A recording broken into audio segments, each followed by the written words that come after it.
Hello friends, welcome to my channel civil concept and plans. तो friend देख सकते हैं आज का जो टोटल जो हमारा टॉपिक है वो कॉलम पर बेस्ड होने वाला है, ठीक है। जिसमें आज इस वीडियो में लोग बेसिकली बात करेंगे कि जब भी हमारी जो कॉलम होती है तो कॉलम की जो भी हमारी जो IS कोड जो 453/2000 जो बताता है कोडल प्रोविजन, तो इस वीडियो में हम लोग कॉलम के सारे कोडल प्रोविजन देखने वाले हैं जो कि बेसिकली हमारा यूज होता है जब भी आप कॉलम डिजाइन करने जाएंगे तब। ओके ना, हमारा जो नेक्स्ट अपकमिंग वीडियो आएगी उस वीडियो में देखने वाले हैं कि पहला कि ultimate load carrying capacity of a column, मतलब कि जो कॉलम होता है वो कितना लोड को बियर कर सकता है, उसकी लोड कैरिंग कैपेसिटी देखने वाले हैं, ठीक है। नेक्स्ट जो अपकमिंग वीडियो आएगी इसके बाद वो हमारी होने वाली number of steel required in column as a longitudinal bar और स्टीरअप्स, मतलब कि हमारे कॉलम में कितनी नंबर ऑफ लॉन्गिट्यूडनल बार और स्टीरअप्स लगने वाली है वो भी हमारे अपकमिंग वीडियो में देखने वाले हैं।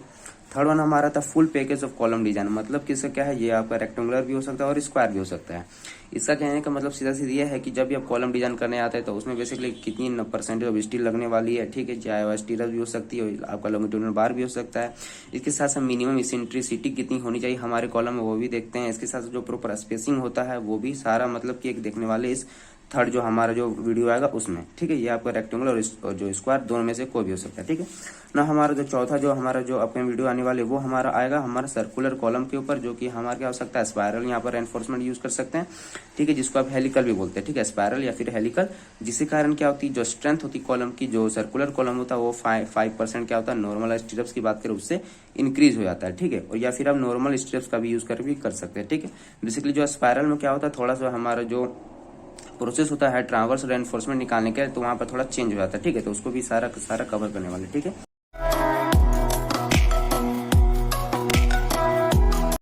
तो सबसे अभी हम लोग बात करते हैं कॉलम की कुछ IS 453/2000 की कोडल प्रोविजन। ओके नाउ, तो सबसे पहले हम बात करते हैं कि कॉलम क्या होता है। कॉलम जनरल सबको पता है कि कॉलम क्या होता है, कंप्रेशन मेंबर होता है जो कि एक वर्टिकल इन नेचर होता है, जिसका बेसिकली काम क्या होता है कि लोड को ट्रांसफर करता है। कैसा लोड को ट्रांसफर करता है, जो कि कंप्रेसिव लोड को ट्रांसफर करता है, देख सकते हैं एक्जेली कंप्रेसिव लोड को ट्रांसफर करता है।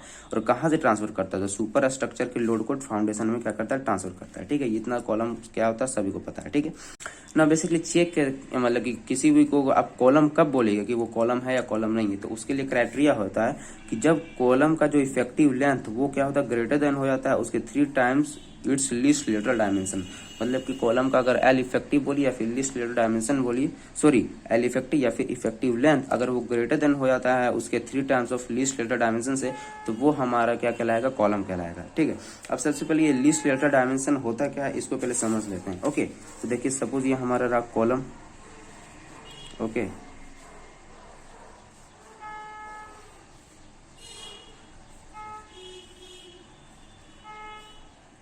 ठीक है। सपोज ये हमारा कॉलम जिसकी जो एल है, इसकी जो लेंथ है वो हमारी क्या है, एल है, ओके। इसकी जो ये विड्थ मान लीजिए और इसकी डेप्थ मान, ठीक है। ये हमारा बेसिकली क्या है, इसका क्रॉस सेक्शन, ओके। सपोज ये हमारा क्या 200 mm दिया गया है, ठीक है, 200 mm है, और ये हमारा क्या 300 mm, ओके। तो बेसिकली यहाँ पर क्या बात कर रहा है फ्रेंड्स, देख सकते हैं लीस्ट लेटरल डायमेंशन, मतलब कि ये जो क्रॉस सेक्शन है 200 और 300 ये दोनों में से लीस्ट कौन सा है, तो ऑब्वियस बात है 200 mm। तो क्या हो जाएगा 3 टाइम्स ऑफ 200 mm, वो हमें अगर ग्रेटर देन हो जाएगा एल इफेक्टिव से, तो वो हमारा क्या कहलाएगा, कॉलम कहलाएगा, ठीक है। ये शॉर्ट कॉलम है, लॉन्ग कॉलम अभी बात नहीं कर रहे, लेकिन ये क्या कहलाएगा, हमारा कॉलम कहलाएगा अगर एल इफेक्टिव वो क्या हो जाएगी 3 times of least lateral dimension of column, ठीक है। सपोज ये हमारा क्या होता है, ये हमारा हो जाता 500 और ये हमारा हो जाता 400, ठीक है। तो अब यहाँ पर जो चेंजेस आया ये हमारा क्या होगा, लीस्ट लेटरल डायमेंशन कहलाएगा, मतलब ये वाली जो हम होगी वो लीस्ट लेटरल डायमेंशन कहलाएगी। ये जरूरी नहीं है कि आपकी विड्थ है या फिर वहां पर जो डेप्थ है, मतलब क्रॉस सेक्शन को क्राइटेरियन ने दिया गया, यहाँ पर जो भी लीस्ट लेटरल डायमेंशन होगा उसको वहां पर क्या करना पड़ता है, लेना पड़ता है ना। दूसरा टर्म आता है कि एल इफेक्टिव। ये एल इफेक्टिव क्या है, इस पर अगर बात करते हैं, ठीक है। तो इस पर अगर बात करें तो देख सकते हैं, ठीक है, इस पर बात कर देख सकते हैं। देखिए सपोज ये हमारे नॉर्मल सा कॉलम रहा, ठीक है, ये हमारा एक कॉलम रहा, ठीक है। ये हमारा कॉलम जिसकी लेंथ हमारी क्या है, एल है, ठीक है, जिसकी हमारी जो लेंथ है वो क्या है, एल है। अब जो जनरली जो ये कॉलम है जब ये हमारा क्या करेगा, बेंड करेगा या डिफ्लेक्ट करेगा, तो ये जनरली क्या करेगा, कुछ ऐसा डिफ्लेक्ट करेगा, ठीक है। जो डिफ्लेक्शन की जो टेंडेंसी होगी वो कुछ ऐसी होगी, ठीक है। तो जनरली देख सकते हैं कि ये बेसिकली जो इसका जो शेप बना डिफ्लेक्ट करने का जो ये नेचर है वो हमारा क्या है, एक ही नेचर का, जिसको हम क्या करते हैं, सैगिंग, ठीक है। जब ये हमारा क्या एक ही नेचर का है जिसको हम लोग कहते हैं सैगिंग, और यहाँ पर जब सिंपल सी बात है, जब एक ही नेचर का जो टोटल जो लेंथ होता है सिंपली सपोर्टेड इस सिंपल सा कॉलम का, तो ये जो टोटल लेंथ है यही हमारा क्या होता है, एल इफेक्टिव कहलाता है। ठीक है, in case of the simply supported, ये हमारा क्या है, सिंपली सपोर्टेड बीम भी कहते हैं, सिंपली सपोर्टेड अगर हमारा क्या रहा, कॉलम रहा तो। क्योंकि देखिए यहाँ पर इसका जो नेचर बेंड करने का वो हमारा क्या है, एक ही नेचर का है, जो कि हमारा क्या होगा, सैगिंग है। ठीक है, ये कुछ ऐसा ही बेंड कर रहा है। ठीक है, तो और यहाँ पर दो केस एक और फंसता है कि यहाँ सबसे पहला आता है एक एल, जो टोटल लेंथ होती है हमारी कॉलम की। ठीक है, वो हमारा क्या कहलाता है, अनसपोर्टेड लेंथ ऑफ कॉलम। ठीक है, जो टोटल लेंथ होती है हमारी कॉलम की वो क्या कहलाती है, अनसपोर्टेड लेंथ ऑफ कॉलम।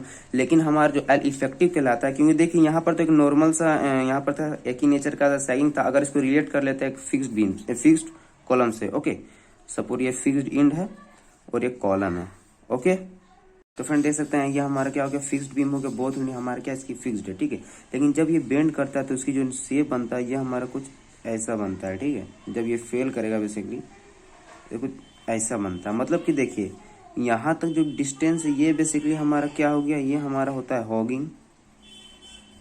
ठीक है, देन उसके बाद हमारा क्या होता है, उसकी जो शेप चेंज हो रहा है, उसके बाद ये कुछ ऐसा नेचर का हो जाता है। ठीक है, तो ये हमारा होता है सैगिंग, ओके। और नाउ अगेन यहाँ पर कुछ ये चेंज होता है और कुछ हमारा ऐसे होता है, तो ये बेसिकली अगेन हमारा हो जाता है हॉगिंग। ठीक है, तो बेसिकली जो हमारा फिक्स बीम में क्या होता है, पहले हमारा सैगिंग, पहले हमारा हॉगिंग आया, फिर हमारा सैगिंग आया, देन हमारा क्या था, हॉगिंग आता। मतलब कि यहाँ पर बेसिकली यहाँ चेंजेज आ रहा है, और यहाँ पर हमारा क्या, मतलब कि जो बेंडिंग मोमेंट जो बेसिकली जो यहाँ पर जो शेप का जो चेंज हो रहा है, नेचर जो चेंज हो रहा है, वो एक इस पॉइंट पर हो रहा है और एक हमारा इस पॉइंट पर हो रहा है। और इसी पॉइंट को हम लोग कहते हैं पॉइंट ऑफ कॉन्ट्राफ्लेक्चर। ठीक है, ठीक है, पॉइंट ऑफ कॉन्ट्राफ्लेक्चर, ये भी हमारा क्या कहलाएगा, पॉइंट ऑफ कॉन्ट्राफ्लेक्चर। और पॉइंट ऑफ कॉन्ट्राफ्लेक्चर होता है वो पॉइंट होता है जहाँ पर हमारा जो बेंडिंग मोमेंट का जो शेप होता है, बेंडिंग मोमेंट होता है, अपना साइन चेंज करता है। ठीक है, यहाँ से नेगेटिव से हमारा क्या हुआ, ये जो हमारा हॉगिंग होता है ये नेगेटिव होता है, और ये हमारा क्या होता है, पॉजिटिव होता है, और ये भी हमारा नेगेटिव होता है। तो देखिए हॉगिंग से हमारा क्या आ गया, सैगिंग आया, मतलब नेगेटिव से पॉजिटिव, मतलब कहीं ना कहीं जीरो हुआ। ठीक है, तो मतलब यहाँ पर क्या हो रहा है, साइन चेंज हो रही है, नेगेटिव से पॉजिटिव, तो ये हमारा पॉइंट हुआ point of contraflexure. Again positive से नेगेटिव गया, मतलब कि सैगिंग से अगेन हॉगिंग आया, तो अगेन यहाँ पर एक पॉइंट आ रहा है जिसको कहते हैं पॉइंट ऑफ कॉन्ट्राफ्लेक्चर। तो बेसिकली ये दोनों के बीच में जो डिस्टेंस आया, ये दोनों के जो डिस्टेंस, बेसिकली इस दोनों के बीच में जो डिस्टेंस आया, ये हमारा क्या कहलाता है, एल इफेक्टिव। ठीक है, तो जनरली इसको ऐसे रिप्रेजेंट कर सकते हैं, ये हमारा हो गया एल इफेक्टिव। और टोटल लेंथ की आप अगर आप बात करिएगा तो ये हो गया हमारा टोटल लेंथ। ठीक है, तो यहाँ पे एल इफेक्टिव आप क्या लिख सकते हैं, एल इफेक्टिव हमारा होता है distance between point of contraflexure. ठीक है, तो ये आप समझ गए कि एल इफेक्टिव हमारा क्या होता है, कि जो हमारा जो पॉइंट ऑफ कॉन्ट्राफ्लेक्चर होता है उनके बीच के डिस्टेंस को, और जो एल होता है जिसको आप टोटल लेंथ भी बोलते हैं। ठीक है, जो टोटल लेंथ होता है, टोटल लेंथ ऑफ कॉलम, या फिर जिसको बोल सकते हैं अनसपोर्टेड लेंथ ऑफ कॉलम। ठीक है, तो ये दोनों बेसिकली बहुत ज्यादा कंफ्यूजन होता है कि एल इफेक्टिव क्या है और टोटल लेंथ या फिर अनसपोर्टेड लेंथ क्या होता है। ठीक है, और वही सिंपली सपोर्टेड में क्या था कि एक ही हमारा नेचर का यहाँ पर शेप था। ठीक है, वो था हमारा जो बेंड हो रहा था वो सैगिंग था, तो इसलिए इसकी जो टोटल लेंथ थी, मतलब इसका जो अनसपोर्टेड जो लेंथ था कॉलम का, वो हमारा क्या हो गया, जो पॉइंट ऑफ कॉन्ट्राफ्लेक्चर था वो दोनों के बीच में यहाँ पर आएगा, ये भी हमारा पॉइंट ऑफ कॉन्ट्राफ्लेक्चर, ये भी है, दोनों के बीच का डिस्टेंस एल इफेक्टिव, तो इसलिए एल इफेक्टिव और टोटल लेंथ दोनों यहाँ पर सेम हो जाता है। वही हमारा जो बोथ इंच अगर फिक्स्ड रहा कॉलम का, तो उस केस में क्या होती है, एल इफेक्टिव क्या होती है, पॉइंट ऑफ कॉन्ट्राफ्लेक्चर के बीच का डिस्टेंस हो जाता है, और जो टोटल लेंथ हो जाता है वो इसकी टोटल जो लेंथ होती है कॉलम की अनसपोर्टेड लेंथ हो जाती है। ठीक है, तो ये था बेसिकली एल इफेक्टिव और लीस्ट स्केलर डायमेंशन में अंतर। ठीक है, नाउ तो ये हमारे साथ बात होगी कि एल इफेक्टिव होती कॉलम के हमेशा क्या होनी चाहिए, ग्रेटर देन होना चाहिए उसके 3 times of least scalar dimension. ठीक है, नाउ फ्रेंड्स बात करते हैं कि पेडेस्टल क्या होता है। तो देखिए जनरली जो हमारा जो कॉलम होता है, सपोज ये कॉलम रहा, ठीक है, और ये हमारा क्या रहा, फुटिंग रहा। ठीक है, और कॉलम और फुटिंग के बीच में बेसिकली एक और कंप्रेसिव में जो हमारा क्या होता है, मेंबर लगाया जाता है, जिसको हम क्या करते हैं, पेडेस्टल। ठीक है, ये हमारा क्या कहलाता है, पेडेस्टल। ये हमारा हो जाता है फुटिंग। ठीक है, और ऊपर वाला हमारा हो जाता है कॉलम। तो जो पेडेस्टल होता है ये भी आप प्रकार का क्या होता है, कंप्रेसिव मेंबर होता है। ठीक है, कंप्रेसिव मेंबर होता है, जिसका यहाँ पर क्या होती है, बस चेंज ये हो जाता है कि इसका जो एल इफेक्टिव होता है वो लेस देन होता है 3 times of its least lateral dimension. ठीक है, एल इफेक्टिव होती है वो लेस देन होती है 3 times of least lateral dimension, वो हमारा पेडेस्टल कहलाता है। खत्म ना। बात करता है स्ट्रट। तो स्ट्रट क्या होता है, ठीक है। तो स्टड और एक होता है टाई, ठीक है। स्टड क्या होता है जनरली, ये भी हमारा क्या होता है कंप्रेसिव मेंबर होता है, लेकिन जो टाई बीम होता है वो हमारा क्या होता है टेंशन मेंबर होता है। और दोनों का बेसिकली यूज होता है कहाँ पर, ज्यादातर जनरली यूज किया था वो हमारा क्या होता है ट्रस में यूज किया था, ठीक है। तो स्टड की अगर बात करें तो वो हमारा क्या होता है एक प्रकार का कंप्रेसिव मेंबर होता है, विच इज इंक्लाइंड भी हो सकता है, हॉरिजॉन्टल भी हो सकता है और वर्टिकल भी हो सकता है, ठीक है। और जिसमें हमारा क्या होता है एक्सियली लोडेड आता है, ठीक है। एक्सियली लोडेड आता है जिसको कहते हैं हम लोग स्ट्रट, ठीक है। तो ये बेसिकली था एक छोटा सा कि कॉलम और पेडेस्टल और स्ट्रट में क्या डिफरेंस होती है, ठीक है ना। हमारा जो टॉपिक आता है कि टाइप्स ऑफ लोडिंग, मतलब हमारे कॉलम होता है वो हमारा उसमें जो हमारी कॉलम होती है उसमें किस प्रकार की लोडिंग आती है। तो पहला होता है हमारा क्या देख सकते हैं एक्सियली लोडेड कॉलम, और दूसरा होता है इसेंट्रिक, ठीक है, इसेंट्रिक लोडेड कॉलम, ठीक है। अब ये इसका मतलब क्या है, इसको अगर समझना चाहें तो फ्रेंड, ठीक है, इसको अगर मतलब समझना चाहें तो देख सकते हैं, ठीक है। सपोज ये हमारा रहा एक कॉलम, ठीक है, एक ये कॉलम है जिसकी ये एक्सिस हो गई, ठीक है, और एक हमारी एक दूसरा कॉलम है, ठीक है, इसकी हमारी एक्सिस हो जाती है ये। जब हमारा लोड होता है वो हमारा क्या होता है कॉलम के एक्सिस से होते हुए क्या करता है, पी हमारा एक लोड है जो वो हमारा क्या होता है एक्सिस होते हुए ट्रांसफर हो जाता है, वो हमारा क्या कहलाता है एक्सियली लोडेड, ठीक है, एक्सियली लोडेड कहलाता है, ठीक है। वही हमारा क्या होता है जो लोड होता है वो उसके एक्सल पर उसके सेंटर पर ना लग रहा है, किसी डिस्टेंस पर इसेंट्रिक मतलब की कंडीशन पर किसी डिस्टेंस ई पर क्या कहता है लोड लगता है, ठीक है। मतलब कि हमारा सेंटर पर ना लग रहा है, सेंटर से किसी पार्टिकुलर डिस्टेंस ई पर हमारा ई डिस्टेंस पर क्या लग रहा है लोड लग रहा है, तो ये हमारा कहलाता है इसेंट्रिक लोड, ठीक है। अब इसेंट्रिक लोड के किसी कारण क्या आता है कि सबसे पहली बात इसेंट्रिक लोड के कारण यहाँ पर जो हमारा जो कॉलम होता है वो उसमें क्या होती है बेंडिंग तो होती है, इसके साथ साथ क्या होता है जैसे कि इसको अगर लोड शिफ्टिंग कॉन्सेप्ट के रूप में अगर कहें तो इसको लोड को कैसे शिफ्ट कर सकते हैं आप देख सकते हैं। सिमिलरली यही कॉलम है, ओके, ये हमारा कॉलम हो गया, ये इसकी क्या होगी एक्सिस हो गई, ठीक है, एक्सिस हो गई। और अगर इसको लोड शिफ्टिंग जो कॉन्सेप्ट है इसकी अगर बात करें तो ये हमारा जो पी लोड है वो हमारा क्या होगा, इसको अगर हम एक्सियली लोडेड मतलब कि यहाँ पर था एक्सिस पर रख देते हैं, ठीक है, पी पर रखते हैं, और देन पी इंटू ई मतलब कि फोर्स गुने जो हमारा परपेंडिकुलर डिस्टेंस होता है वो हमें क्या देता है मूवमेंट देता है, हमें पता है। तो फोर्स हो गया हमारा पी और ये जो डिस्टेंस होगी ई, तो इसके जो मूवमेंट की बात करें तो यहाँ पर एक हमारा क्या होता है एक सेंटर पर हमारा क्या होता है मूवमेंट भी आ सकता है, आ जाता है पी इंटू ई का। मतलब कि जब हमारे एसेंट्रिक लोड के कारण क्या होता है हमारा जो कॉलम होता है उसमें एक्सियली लोड तो आता ही आता है, लेकिन इसके साथ साथ क्या होती है बेंडिंग मोमेंट भी आ जाती है, ठीक है। तो मतलब कि यहाँ पर हमारे जो दो केसेस आ जाते हैं, ठीक है, लेकिन जो एक्सियली लोडेड कॉलम होता है वहां पर क्या होता है सिर्फ हमारा जो लोड होता है वो कॉलम के एक्सिस के थ्रू क्या होता है पास होता है। तो ये थे बेसिकली दो मतलब कि जो टू टाइप्स ऑफ मतलब की लोडिंग, पहला था एक्सियली लोडेड और दूसरा था हमारा एसेंट्रिक लोडेड कॉलम, ओके। ना हम बात करते हैं कि टाइप्स ऑफ कॉलम, मतलब कि कॉलम के कितने टाइप्स होते हैं। पहला होता है हमारा शॉर्ट कॉलम, दूसरा हमारा होता है लॉन्ग कॉलम, ठीक है। इसमें बेसिकली बहुत ज्यादा कंफ्यूजन देखने को मिलता है। देखिए पहला हमने क्या बात किया कि कॉलम किसे कहते हैं जिसका एल इफेक्टिव ग्रेटर देन हो जाएगा 3 times of least leader dimension. लेकिन अब आते हैं हम लोग टाइप्स के बारे में, एक होता है शॉर्ट एक होता है लॉन्ग। तो शॉर्ट कॉलम किसे कहेंगे जब एल इफेक्टिव अपॉन विड्थ मतलब कि यहाँ पर लीस्ट लेटरल डायमेंशन, ठीक है, बी लिखिए डी लिखिए ये डिनोट है, ठीक है। यहाँ पर L effective upon least lateral dimension अगर वो लेस देन या बराबर हो जाए, ठीक है, हमसे याद रखिएगा लेस देन या फिर बराबर, तो वो हमारा क्या कहलाएगा शॉर्ट कॉलम कहलाएगा, ठीक है। अगर वही हमारा क्या होता है L effective upon least lateral dimension अगर वो ग्रेटर देन हो जाता है 12 तो वो हमारा क्या कहलाएगा लॉन्ग कॉलम कहलाएगा, ठीक है। एक हमारा ये हो गया। और दूसरा यहाँ पर जो आता है कि L effective upon R minimum, जो हमारा जो आर मिनिमम ये हमारा या फिर के मिनिमम जो बोलिए यहाँ पर ये होता है रेडियस ऑफ जायरेशन, ठीक है, ये हमारा क्या होता है रेडियस ऑफ जायरेशन। इसकी अगर रेशियो की बात करें तो ये हमेशा क्या होना चाहिए लेस देन और इक्वल टू होना चाहिए 40, तो वो हमारा क्या कहलाएगा शॉर्ट कॉलम के अंदर अंतर्गत आता है। अगर वही हमारा एल इफेक्टिव अपॉन के मिनिमम या आर मिनिमम जो बोलिए अगर वो ग्रेटर देन हमारा हो जाता है 40 तो वो हमारा क्या कहलाएगा लॉन्ग कॉलम के अंतर्गत आता है, ठीक है ना। बात करते हैं कि जो हमारा जो शॉर्ट कॉलम होता है जनरली फेल होता है कर्स ड्यू टू द क्रशिंग, मतलब कि जो शॉर्ट कॉलम होता है उसमें जो बेसिकली जो फेलियर होती है वो ड्यू टू क्रशिंग देखने को मिलती है। लेकिन जो हमारा जो लॉन्ग कॉलम होता है इसमें मेनली यहाँ पर हमने बात की कि मेनली वो बकलिंग के कारण देखने को मिलता है, ठीक है। मतलब कि जो कॉलम होता है वो हमारा क्या होता है लॉन्ग कॉलम के केस में वो ज्यादा बकल कर जाता है, ठीक है। ऐसा क्यों होता है क्योंकि देखिए लॉन्ग है तो मतलब कि उसका जो क्रॉस सेक्शन की अगर बात करें सिमिलरली देखिए शॉर्ट कॉलम और लॉन्ग कॉलम में बेसिकली क्या अंतर हो जाता है। सपोज ये कॉलम था, ठीक है, ये कॉलम तो ये शॉर्ट है और इसको अगर लॉन्ग में कन्वर्ट करना चाहें, ठीक है, तो ये अगर लॉन्ग में रहा तो ये हमारा कुछ ओके। अगर ये लॉन्ग कॉलम रहा तो यहाँ पर देखिए इसकी जो बकल होने की जो टेंडेंसी होती है, ठीक है, जिसमें जो बकल होने की जो टेंडेंसी होती है वो हमारी क्या होती है, कुछ ज़्यादा हो जाती है, ठीक है। ये हमारा अगर बात करें लॉन्ग कॉलम के केस में, ठीक है, लॉन्ग कॉलम के केस में, वही अगर शॉर्ट कॉलम में केस में अगर लोड आता है तो ये हमारा क्या होता है, क्रस्ड हो जाता है, इसमें जो क्या होती है, क्रशिंग देखने को मिल जाती है। और जो लॉन्ग कॉलम में क्या होता है, कुछ जस्ट लाइक इस तरह हमारा क्या हो जाएगा, जो कॉलम होगा वो क्या कर जाता है, बकल कर जाता है, ठीक है। नाउ बात करते हैं कि ऑब्वियस बात है, जब शॉर्ट कॉलम है तो इसकी जो लोड कैरिंग जो कैपेसिटी होगी वो हमारी क्या होती है, ज्यादा होती है।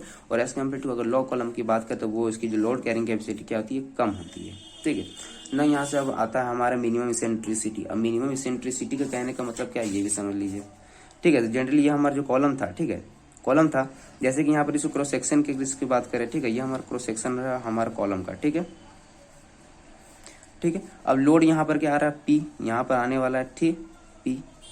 ना बात करते हैं अगर पी यहाँ न लग कर किसी डिस्टेंस ई पर लगा, ठीक है, इसेंट्रिक लगा, क्योंकि जब भी हम लोग लोड मतलब कि कॉलम डिजाइन करते हैं जरूरी नहीं कि वो हमारा जो लोड होता है वो एक्जैक्टली लोडेड हो, ठीक है। मतलब कि उस केस में हमें क्या होता है कि इसेंट्रिसिटी कुछ मिनिमम मतलब इसेंट्रिक हम लोग प्रोवाइड कर देते हैं कि अगर हमारा लोड चाहे आप इस डायरेक्शन की बात करें या फिर इस डायरेक्शन की बात करें, ठीक है, इसको अगर बड़ा इनलार्ज बनाए, ठीक है, ये हमारा कुछ ऐसा रहा, ठीक है, चाहे वो इस डायरेक्शन की बात करें, एक्स डायरेक्शन की बात करें या फिर आप वाई डायरेक्शन की बात करिए, ठीक है।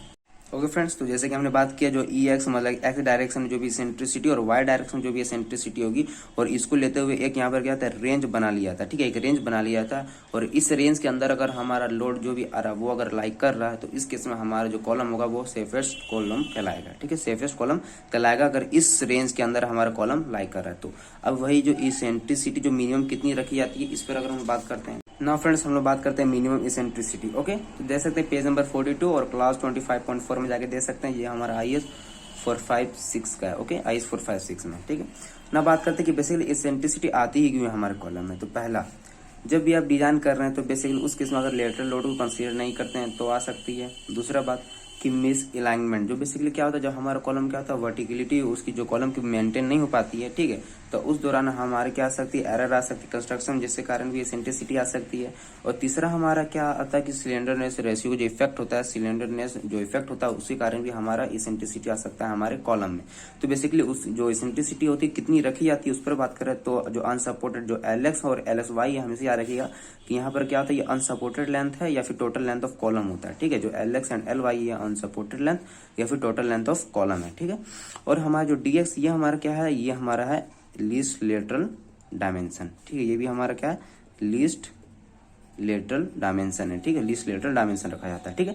तो L/500 प्लस D/30 और 20 mm जो भी यहाँ पर विच वन ग्रेटर होगा उसको हम लोग अडॉप्ट करना पड़ता है। सिमिलरली वाई डायरेक्शन में भी सेम होता है, ठीक है, जो भी ग्रेटर देन होगा उसे हम लोग क्या करते हैं, अडॉप्ट करते हैं। और ये जो बेसिकली ये हमारा रेक्टेंगुलर हो गया, स्क्वायर हो गया और हमारा सर्कुलर के लिए हो गया, ठीक है। तो ये मिनिमम इसेंट्रिसिटी। अगर हमारा अगर बात करें कि देख सकते हैं अगर नॉन रेक्टेंगुलर और नॉन सर्कुलर शेप रहा तो उस केस में मिनिमम इसेंट्रिसिटी कितनी होनी चाहिए, तो वो हमारा होता है L/300। ये L इफेक्टिव नहीं है, यहाँ पर L है, जो कि अनसपोर्टेड लेंथ बोल सकते हैं या फिर टोटल लेंथ ऑफ कॉलम बोल सकते हैं। और 20 mm जो भी ग्रेटर वन होगा उसको हमको अडॉप्ट करना पड़ेगा ना। बात करते हैं कि किसी भी हाथ में हाउएवर जो इसेंट्रिसिटी होती है वो हमेशा क्या होनी चाहिए, लेस देन या फिर किसके इक्वल होना चाहिए, 0.05 times of least lateral dimension, ठीक है। जो मिनिमम इसेंट्रिसिटी होनी चाहिए वो हमेशा क्या होनी चाहिए, always less than equal to होनी चाहिए 0.05 times of least lateral dimension of column, ठीक है ना। हमारा अब आ जाता है कुछ IS जो हमारे जो कोडल प्रोविजन, ठीक है। पहला आता है क्लियर कवर का बात, जो कि हमारा पेज नंबर 46 और क्लास 26.4.2.1 में जाके देख सकते हैं, ठीक है। तो पहला इसमें क्या आता है कि जो बेसिकली जो क्लियर कवर अडॉप्ट करते हैं हम लोग कॉलम के केस में 40 mm या फिर जो भी हमारा जो मेन डायामीटर मतलब कि जो बार यूज किया जाता है वो दोनों में से जो भी मैक्सिमम होगा उसे अडॉप्ट किया जाता है, ठीक है। नाउ फ्रेंड्स, अगर हम सेकंड पॉइंट की बात करें, ठीक है, सेकंड पॉइंट की बात करें, इन केस ऑफ अगर कॉलम की साइज अगर 200 mm या फिर इससे भी छोटी हो जाती है, मतलब कि जो कॉलम की साइज 200 mm या फिर इससे छोटी है तो उस केस में जो रेनफोर्समेंट बार होगा डोंट एक्सीड 12 mm, ठीक है। जब हमारा कॉलम का साइज 200 mm से कम हो जाता है, ठीक है, तो उस केस में जो आपको रेनफोर्समेंट बार होता है मतलब जो आप सरिया प्रोवाइड करिएगा वो क्या होना चाहिए, 12 mm से ज्यादा नहीं होना चाहिए। और इसके साथ साथ जो आपका जो कवर होगा वो 25 mm में भी यूज, मतलब 25 mm आप कवर यूज कर सकते हैं। और आपकी जो बार होगी वो 12 mm तक ही होनी चाहिए, इसे एक्सीड नहीं करनी चाहिए। कब, जब हमारे कॉलम का साइज 200 mm हो या इससे भी कम हो। ना जो लॉन्गिट्यूडनल जो हमारा रेनफोर्समेंट होता है, मतलब कि जब भी आप कॉलम करते हैं तो कॉलम में बेसिकली जो रेनफोर्समेंट होता है, सपोज ये हमारा कॉलम रहा, तो इसमें जो आप सरिया प्रोवाइड करते हैं, ठीक है, सरिया की कितनी परसेंटेज होनी चाहिए, इस लॉन्गिट्यूडनल रेनफोर्समेंट की बात हो रही है। तो ये भी हमारे पेज नंबर 48 क्लास 26.5.3.1 में जाके देख सकते हैं। ठीक है, सबसे पहले बात करते हैं कि जो area of steel in concrete maximum की अगर बात कर सकते हैं तो 6% ऑफ ग्रॉस एरिया, जो भी हमारा कॉलम का ग्रॉस एरिया होगा उसका 6% आप प्रोवाइड कर सकते हैं एज ए लॉन्गिट्यूडनल रेनफोर्समेंट। और अगर एएससी मिनिमम की बात करें कम से कम कितनी होनी चाहिए, तो हमारा 0.8% ऑफ एजी रखा जाता है, मतलब टोटल ग्रॉस एरिया का 0.8% रखा जाता है। ठीक है, लेकिन अगर प्रैक्टिकल पर्पस की बात करें, ठीक है, तो प्रैक्टिकल अगर किसी भी हालत में जो स्टील होती है up to 4% of gross area is provided. ठीक है, अगर प्रैक्टिकल पर्पस के लिए जो स्टील होती है वो अप टू 4% क्या होनी चाहिए, प्रोवाइड की जानी चाहिए। ठीक है, और इसके साथ से जो स्पेसिंग रखी जाती है, जो जैसे कि हमने बात की जो लॉन्गिट्यूडनल जो बार प्रोवाइड किया जा रहा है, इसकी प्रॉपर स्पेसिंग की बात करें तो वो हमारा लिमिटेड क्या आता है, मैक्सिमम टू मैक्सिमम 300 mm। ठीक है, spacing of the bar limited to 300 mm। ठीक है, तो ये बेसिकली हमारा क्या था कि लॉन्गिट्यूडनल रेनफोर्समेंट और क्लियर कवर का था ना। हम लोग बात करते हैं, देख सकते हैं कि minimum number of bar in circular column, ये तो पता ही होगा कि हमारा एक सर्कुलर कॉलम है तो उसमें कितनी मिनिमम नंबर ऑफ बार लगने वाली है, वो 6 होती है। और minimum number of bar in square and rectangular column वो रखा जाता है फ्रंट 4। ठीक है, minimum number of bar in circular column वो रखा जाता है 6, और minimum number of bar in square and rectangular column वो रखा जाता है हमारा 4। ठीक है, तो अभी तक हमने क्या बात की, एक क्लियर कवर के बारे में बात कर ली, दूसरा हमने क्या बात कर ली कि लॉन्गिट्यूडनल जो रेनफोर्समेंट होता है उसकी बात कर ली, और तीसरा हम लोग बात करते हैं कि लेटरल या फिर जो ट्रावर्स स्टीरप्स बोलिए। ठीक है, जो बेसिकली अगर जो कॉलम में जो बेसिकली हम लोग ऐसे स्टीरप्स प्रोवाइड करते हैं इसकी बात करते हैं। ठीक है, जिसको हम लोग ट्रावर्स रेनफोर्समेंट के भी नाम से जानते हैं। तो पहला होता है कितना डाया, उसकी डाया कितनी होनी चाहिए, तो मैक्सिमम जो डाया की बात करते हैं वो हमारा होता है कि जो भी हम मेन बार प्रोवाइड कर रहे हैं लॉन्गिट्यूडनल बार का डिवाइडेड बाय 4। सपोज आप लॉन्गिट्यूडनल बार प्रोवाइड कर रहे हैं 20 mm की, और यहाँ पर क्या होता है 16 mm का। ठीक है, 20 और 16 दोनों का क्या है, कॉम्बिनेशन है। ठीक है, लॉन्गिट्यूडनल बार, तो जो भी आपका मैक्सिमम होगा 20 उसको डिवाइड करना पड़ेगा 4 से।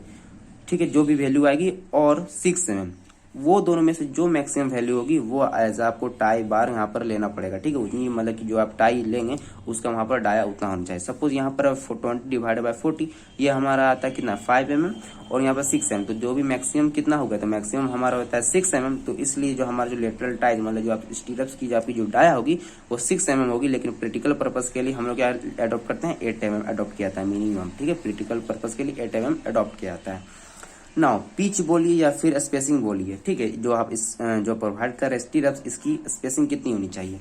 तो अब ऑब्वियस बात है, देखिए स्पेसिंग हम लोग क्या लेके चलते हैं, मिनिमम से मिनिमम लेके चलते हैं। ठीक है, कम से कम कितनी स्पेसिंग रखी जानी चाहिए। ठीक है, क्योंकि देखिए यहाँ पर क्या होता है, जो भी आपका मेन बार प्रोवाइड करे लॉन्गिट्यूडनल बार, ठीक है, मिनिमम 16, मिनिमम जैसे कि हमने बात की 16, तो 16 इंटू 16 प्रोवाइड किया जाएगा, ना कि 16 इंटू 20 कर दीजिएगा। ठीक है, क्योंकि जब भी आप स्पेसिंग की बात करते हैं तो स्पेसिंग हमें मिनिमम लेके चलना पड़ता है। ठीक है, तो इस केस में हम यहाँ पर 20 ना लेके हमको 16 लेना पड़ेगा। ठीक है, जैसा कि हमने यहाँ पर बात किया। ठीक है, और दूसरा हमारा आता है 300 mm, और तीसरा आता है लीस्ट लेटरल डायमेंशन, मतलब कि अगर कॉलम की जैसे कि हमने बात किया था कॉलम की, तो उस केस में हमारा क्या था, तो कॉलम की जो भी लीस्ट लेटरल डायमेंशन होगी उसे कंसीडर करिएगा, या 300 mm, और पहला क्या आता है 16 times of main bar minimum वाली। तो इन तीनों में से जो भी आपकी मिनिमम रखी जाएगी वो हमारा हो जाएगा स्पेसिंग ऑफ स्टीरप्स। ओके, तो ये तीनों में से जो भी आपका मिनिमम वैल्यू आएगा वो स्पेसिंग ऑफ स्टीरप्स कहलाएगा। ठीक है, नाउ लास्ट वन हमारा जो टॉपिक आता है हेलिकल रेनफोर्समेंट। ठीक है, हेलिकल रेनफोर्समेंट, जैसे कि अगर इसकी अगर फिगर की बात करें फ्रेंड्स, ठीक है, तो आप देख सकते हैं ये हमारा कुछ रहा सर्कुलर कॉलम, और ये हमारा हेलिक्स। हेलिक्स की अगर फिगर की बात करें तो ये हमारा कुछ ऐसा बनता है। ठीक है, सपोज ये हमारा कॉलम रहा, ओके, और ये हमारी इसकी लॉन्गिट्यूडनल जो बार रहती है वो रही। ठीक है, लॉन्गिट्यूडनल बार रही, नॉर्मल सा जो हमारा होता है वो हमेशा कैसे प्रोवाइड किया, ये हमारी स्टीरप्स होती है। ठीक है, लेकिन वही सर्कुलर में क्या हो जाएगा, सर्कुलर की अगर बात करें तो सपोज ये हमारा क्या सर्कुलर कॉलम की अगर बात करें, लेकिन यहाँ पर क्या होता है हेलिक्स प्रोवाइड किया था। ठीक है, तो ये हेलिक्स होता है वो कुछ ऐसा प्रोवाइड किया था। ठीक है, ठीक है, मतलब इसकी हमारे चारों जो पेरिफेरी होती है हमारी कॉलम के वो पूरा कंसीडर किया जाता है। ठीक है, पूरा कंसीडर किया जाता है। ये हमारा क्या होता है हेलिक्स होता है। ठीक है, हेलिक्स, और इसके हेलिक्स के कारण क्या होती है, इसकी जो एफिशिएंसी या जो स्ट्रेंथ होती है कॉलम की वो हमारी क्या होती है 5% बढ़ जाती है एज कम्पेयर टू अगर नॉर्मल हम लोग स्टीरप से बात करें तो। ठीक है, तो ना इसी के केस में हम लोग बात करते हैं कि इसकी सबसे पहले कि डाया कितनी रखनी चाहिए। ऑब्वियस बात है, अगर शॉर्ट कॉलम है लेकिन हेलिक्स अगर यूज कर रहे हैं, ठीक है, तो उस केस में आपकी जो डाया ऑफ लेटरल टाइज रखी जाती है वो सेम इसी मेथड से कैलकुलेट किया जाएगा, ठीक है, इसी मेथड से कैलकुलेट किया जाएगा, इसलिए हम यहाँ पर नहीं लिखे हैं, ठीक है। दूसरा, पिच की बात करें या फिर स्पेसिंग की बात करिए, ठीक है, तो जनरली जैसे कि हमने बात की कि ये जो बेसिकली यहाँ पर जो हम लोग प्रोवाइड कर रहे हैं, ठीक है, तो ये जो हमारा जो पिच होगा या फिर जो स्पेसिंग रखी जाएगी एक लेटरल टाइज के बीच में, तो वो कितनी होती है। तो हमेशा याद रखिएगा कि should not be greater than 75 mm, should not be greater than DC/6। और DC क्या होता है, अभी जान लीजिए, डाई ऑफ कोर होता है, और होना चाहिए ये दोनों में से ग्रेटर देन नहीं होना चाहिए और ये दोनों में से कम नहीं होना चाहिए। Should not be less than 25 mm और should not be less than 3 times of dia of H. Dia of H यहाँ पर क्या है, हेलिक्स बार का बात हो रहा है, ठीक है, मतलब कि कितना mm का आप यहाँ पर डाया दे रहे हैं स्टील, उसका 3 टाइम्स से कम नहीं होना चाहिए, ठीक है। तो ये बेसिकली पिच का क्राइटेरिया हो जाता है। लेकिन जब भी बात करिएगा, तीसरा यहाँ पर टर्म आता है, जब भी आप हेलिक्स बार यूज करते हैं, वो आता है हमारा स्ट्रेंथ ऑफ कॉलम। अब स्ट्रेंथ ऑफ कॉलम में मेन क्राइटेरिया क्या होता है, VH/VC should not be less then 0.35 times of AG/AC-1 into FCK/FY। ये मोस्ट इंपॉर्टेंट वन है, ठीक है फ्रेंड्स। नाउ VH क्या होता है, VH हमारा तो वॉल्यूम ऑफ हेलिकल रेनफोर्समेंट। जो भी आप हेलिकल रेनफोर्समेंट, जैसे कि हमने यहाँ पर बात किया था कि हेलिकल रेनफोर्समेंट जो भी आप दे रहे हैं, ये जो हेलिकल रेनफोर्समेंट हमने जो प्रोवाइड कर रहे हैं, इसका वॉल्यूम, ओके। ना फ्रेंड बात करते हैं, देखिए VG हमारा क्या होता है, वॉल्यूम ऑफ कोर होता है, ठीक है, वॉल्यूम ऑफ कोर होता है। नाउ अगेन हमारा क्या होता है, आप AG और AC की बात करें, ठीक है, तो AG एंड AC क्या होता है, तो AG की बात करें तो देख सकते हैं AG हमारा क्या होता है, ग्रोस एरिया होता है, ठीक है, जो AG अगर बात करें तो वो हमारा क्या होता है, ग्रोस एरिया होता है। वहीं अगर AC की बात करें तो area of core of helix reinforcement होता है। एरिया ऑफ कोर क्या है, तो कोर की अगर बात करें फ्रेंड, देख सकते हैं ये हमारा क्या हो गया, रेक्टेंगुलर, मतलब सॉरी, एक जो हमारा सर्कुलर कॉलम हो गया, जिसकी डाया कितनी है, कैपिटल D। कोर होता है जो आप हेलिकल रेनफोर्समेंट प्रोवाइड कर रहे हैं, ठीक है, जो हेलिकल रेनफोर्समेंट प्रोवाइड कर रहे हैं, ठीक है, उसको बेसिकली क्या, आउटर टू आउटर डिस्टेंस, ठीक है, हेलिकल रेनफोर्समेंट का आउटर टू आउटर जो बेसिकली जो डिस्टेंस होता है वो उसको कहते हैं डाया कोर। और उस हेलिकल रेनफोर्समेंट के सेंटर टू सेंटर डिस्टेंस को हम लोग क्या कहते हैं, हेलिक्स डाया का डिस्टेंस, हेलिकल डाया, ठीक है, जिसको हम डिनोट करते हैं D' से, ठीक है ना। बेसिकली जब ये कैलकुलेट करिएगा, ठीक है, जब ये आप जैसे देख सकते हैं, जो कि बेसिकली हम लोग VH, VC और AG और AC ये चारों जो टर्म है, इसको कैलकुलेट कैसे कहते हैं, तो कैलकुलेट करने के लिए हम लोग यहाँ मान के चलते हैं कि 1 मीटर ऑफ कॉलम के लिए बेसिकली डिजाइन कर रहे हैं, ठीक है। जो इसकी जो चारों जो वैल्यू होगी वो क्या होगी, 1 मीटर ऑफ कॉलम के लिए बेसिकली डिजाइन करेंगे, ठीक है। तो देखिए ना, जो VH कैसे निकलेगा, तो हमको पता है वॉल्यूम कैसे निकलता है, एरिया गुने लेंथ, एरिया गुने लेंथ से वॉल्यूम हमारा क्या निकल जाता है, वॉल्यूम निकल जाता है। तो π/4 इंटू फाई स्क्वायर, फाई यहाँ पर क्या है, फाई H, मतलब कि हमारा हेलिकल जो भी हमारा जो बार होगा वो यूज किया जाएगा, ठीक है, हेलिकल जो हमारा जो बार होगा वो यूज किया जाएगा ना। बात करते हैं कि अब देखिए हमको एरिया निकल गया, अब हमको चाहिए लेंथ। लेकिन जो बेसिकली यहाँ पर जो लेंथ की अगर बात करें तो फ्रेंड लेंथ कैसे निकलेगा, देखिए जैसे कि हमने बात किया, ये हमारा क्या टोटल यहाँ पर क्या हो गया, ये हमारा स्पाइरल हो गया, ठीक है, एक स्पाइरल हमारा हो गया। तो इसको जब कट करेगा, इसका जो हमारा सरकमफेरेंस क्या हो जाएगा, 2πr, ठीक है, जो टोटल एक हमारा एक इसको अगर कट करेंगे, ठीक है, कट करेंगे तो टोटल हमारा क्या हो जाएगा 2πr, जिसको हम क्या लिख सकते हैं, πd भी लिख सकते हैं, ठीक है। और एक जो स्पाइरल है, इसकी अगर स्पेसिंग की बात करें तो वो हमारा क्या है, p, ठीक है, पिच, ठीक है। तो और यहाँ पर हम लोग मान के चलें कि 1 मीटर के लिए डिजाइन कर रहे हैं हम, ठीक है, 1 मीटर के लिए डिजाइन कर रहे हैं, और एक जो स्पेसिंग रखी गई है पिच, वो हमारी p है। तो हमारा जो नंबर ऑफ रोटेशन कितना हो गया, जो हमारा जो टर्निंग ले रहा है कितना हो गया, तो 1000, ठीक है, डिवाइडेड बाय हमारा क्या हो जाएगा, p। यहाँ पर क्या निकल जाएगा, नंबर ऑफ रोटेशन निकल जाएगा, और इनटू करना पड़ेगा क्योंकि बेसिकली इसका सरकमफेरेंस कितना है, 2πr, जिसको हम लिख सकते हैं πd इंटू πd। तो ये हमारा टोटल निकल गया हमारा लेंथ, ठीक है। अब इसको मल्टीप्लाई कर देंगे उसकी जो एरिया से, तो हमें क्या निकल जाएगा, टोटल वॉल्यूम निकल जाएगा। तो बस यही कि फ्रेंड देख सकते हैं 1000 into p, 1000 divided by p, तो यहाँ निकल जाएगा नंबर ऑफ रोटेशन, और इंटू पाई इंटू d', ठीक है। तो ये निकल जाता है लेंथ इन 1 रोटेशन, एक रोटेशन कितना लेंथ वो कवर किया, ठीक है। और यहाँ पर हो जाता है उसका एरिया, तो हमें टोटल निकल गया वॉल्यूम हेलिकल रेनफोर्समेंट। ना बात करते हैं VC, तो कोर का डाया, तो कोर का डाया जो भी होगा उसको मतलब कि उससे हम इजिली कैलकुलेट कर सकते हैं एरिया, और उसे जब 1000 से मल्टीप्लाई कर देंगे तो हमें क्या निकल जाएगा, VC की वैल्यू निकल जाएगी, ठीक है। नाउ यहाँ पर AG की बात करते हैं, एरिया क्या होगा, ग्रॉस डाया, मतलब कि जो भी कैपिटल D होगा उससे हम इजिली कैलकुलेट कर सकते हैं ग्रॉस डाया। और कोर के लिए यहाँ DC की वैल्यू इसलिए हम लोग पता रहेगा, तो हम पुटअप करके इजिली AC की वैल्यू निकाल सकते हैं, ठीक है। लेकिन यहाँ पर जो मेन बात आता है कि DC और जो D' है इसकी वैल्यू एक्चुअल में निकलेगी कैसे, ठीक है, ये मेन क्राइटेरिया होता है। सबसे पहले बात करते हैं DC का, तो डीसी हमेशा क्या होता है, outer to outer distance of helical reinforcement, हमसे रखिएगा outer to outer distance of helical reinforcement. तो कैसे निकालिएगा, देखिए डी कैपिटल डिस्टेंस जो भी हो गया हमारे कॉलम का capital D minus 2 times of clear cover, दोनों साइड से क्लियर कवर क्या करना पड़ेगा, माइनस करना पड़ेगा, ठीक है, और प्लस करना पड़ेगा 2 टाइम्स ऑफ 5। लेकिन कंफ्यूजन यहीं पर होता है, ठीक है, कंफ्यूजन यहीं पर होता है जनरली। देखिए इसको अगर बना के अगर दिखाएं, सपोज ये कॉलम रहा, ओके, ये हमारी रही लॉन्गिट्यूडनल बार और इसमें हम लोग क्या प्रोवाइड कर रहे हैं, लेटरल टाइस, ओके। देखिए जब भी आप प्रोवाइड करिएगा कि जो आपका जो भी हमारा जो स्टीरअप मतलब कि सॉरी जो क्लियर कवर रहेगा वो तो हम लोग क्या प्रोवाइड करेंगे, अपना जो लॉन्गिट्यूडनल जो बार रहेगा उसमें हम लोग प्रोवाइड किया जाएगा, उसके कांटेक्ट में रहेगा, लॉन्गिट्यूडनल बार के कांटेक्ट में रहेगा, ठीक है, लॉन्गिट्यूडनल बार के कांटेक्ट में रहेगा, ना कि हमारा जो आप जो हेलिकल रेनफोर्समेंट प्रोवाइड कर रहे हैं उसके कांटेक्ट में रहेगा, ठीक है। लेकिन हमें तो क्या चाहिए, इसके आउटर टू आउटर डिस्टेंस चाहिए, ठीक है, मतलब ये डिस्टेंस चाहिए, और जो हमारा क्लियर कवर है वो तो हमारा लॉन्गिट्यूडनल बार के कांटेक्ट में है, ठीक है। तो जब लॉन्गिट्यूडनल बार के कांटेक्ट में है और हमें ये चाहिए तो हमें क्या करना पड़ेगा, दोनों तरफ से ऐड करना पड़ेगा, यहाँ से भी ऐड करना पड़ेगा, टोटल जो हमारी जो भी डायर रहेगी हेलिकल रेनफोर्समेंट के, प्लस इधर से भी ऐड करना पड़ेगा, ठीक है। तो 2 टाइम्स ऑफ क्लियर कवर हो गया और यहाँ पर क्या करना पड़ेगा, ऐड करना पड़ेगा 2 times of 5 of H, S हो गया हेलिकल रेनफोर्समेंट, और टोटल में से घटा देंगे डी में से तो टोटल निकल जाएगा। देखिए तो वही हमने यहाँ पर किया है।